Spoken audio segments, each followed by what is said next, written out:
Hi guys, welcome to Chapter 1, Section C, moving right along through Chapter 1.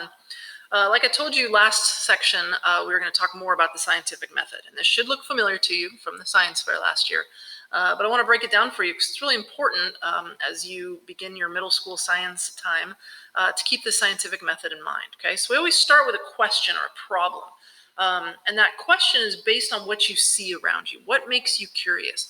What makes you go, I wonder why that happens, okay? And that's the first step of the scientific method. From that question or problem, you're going to do some additional research.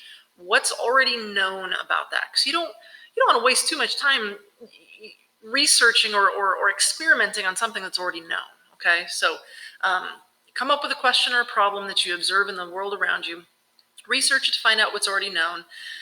And if there's still things that are unknown, you're going to make a guess as to why something's happening that you've observed. It's an educated guess based on the research, based on other observations, based on other similar things. You form a hypothesis, and it's basically an answer to your question. Then you need to come up with a way to test that answer to the question. And that is forming an experiment, okay? Now, it's important for it to be what's called a controlled experiment, meaning you're only testing one thing at a time.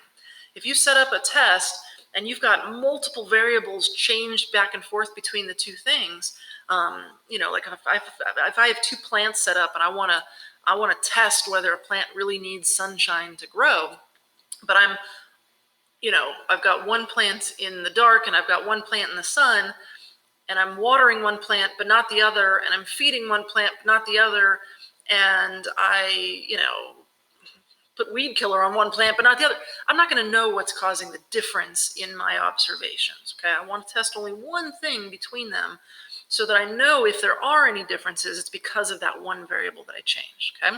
So I'll run the test, I'll collect data. Remember, there's both that descriptive data and that measurable data. I'm going to analyze the data. What does this mean? How does this data fit with my hypothesis?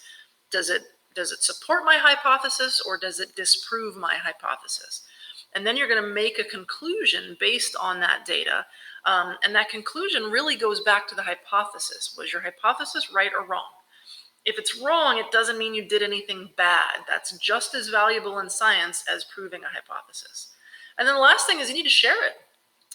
This is why people can research things, because real scientists are following the scientific method, and after they make these conclusions, they're actually reporting on it and sharing it with others, okay? All right, some more science terms here. We have what's known as operational science and historical science, okay? Operational science is a lot of what's happening right now. It follows that scientific method, and it's based all around things that you can observe right now, okay? So for instance, a volcano, you can observe active volcanoes. Earthquakes happen. You can observe them, the before and the after and the during and things like that, okay? But in earth science, especially, you have a lot of what's known as historical science. And it's the study of things that can't be observed, okay? Nobody was around when the earth came into being. Some people believe that it happened through this thing known as the Big Bang. Some people, like myself, believe that it came about through creation. So that historical science relies on your worldview, but it's based all about things that have already happened. You can't actually observe them anymore. It relies on these two principles. One is the principle of uniformity, which basically is the idea that the processes in the earth are very consistent. They tend to happen the same way all the time. And so you can kind of use the patterns that you see now to kind of go backwards and assume that those patterns would have been the same before. But then there's also this principle of cause and effect, and it's just the idea of everything has a cause.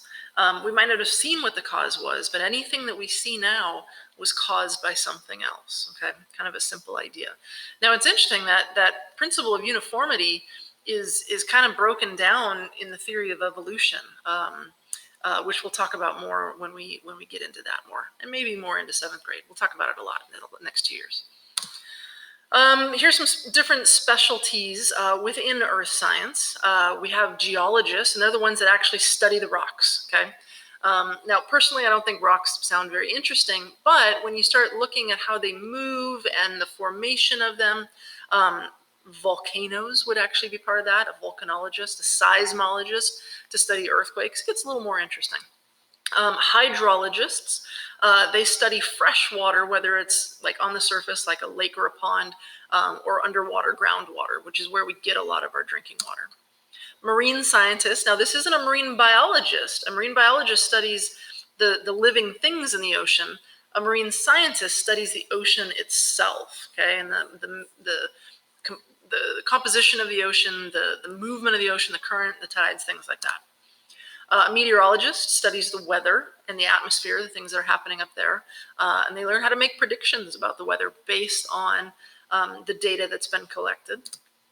Astronomers, they study everything outside of the Earth's atmosphere. So that's, the stars, the planets, the black holes, everything in space. And then finally, engineers. Engineers can be found in any field of science. They're the ones that build the tools we need to use to study the science. Or to improve what we're learning on. The point of studying earth science is to make improvements and to take care of it and to help others. As the scientists come up with ways to do that, they need engineers to help them build things.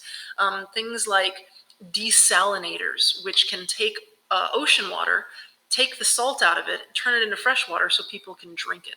The engineers had to help them build that, okay? So, earth science and you. Let me move myself out of the way here so you can read this. Why are we going to take the time to study earth science? This is a brief story. This is at the very beginning of the chapter. A little girl named Tilly Smith. She was just on the beach somewhere on vacation with her family, and she recognized the signs of an oncoming tsunami, just based on the little that she had learned in her earth science class. And she was able to help clear the beach and save people simply because she learned a little bit of earth science, probably in her 6th grade class, just like you guys will be. So it makes you more intelligent. It makes you just more in tune with the earth around you and more observant, hopefully, about things that are going on, okay? In addition to that, God created the earth. We need to take care of it. We need to respect it. We need to learn from it. And earth science is all about that. We want to keep our worldview in mind as we're studying it, though. And so there's going to be a lot of talk about creation versus evolution, creation versus the Big Bang Theory. We'll talk a lot about Noah's flood and how that helped shape the world we see around us. Again, that Christian worldview versus the secular worldview, okay? That's all for lesson C, section C in the book. I'll see you.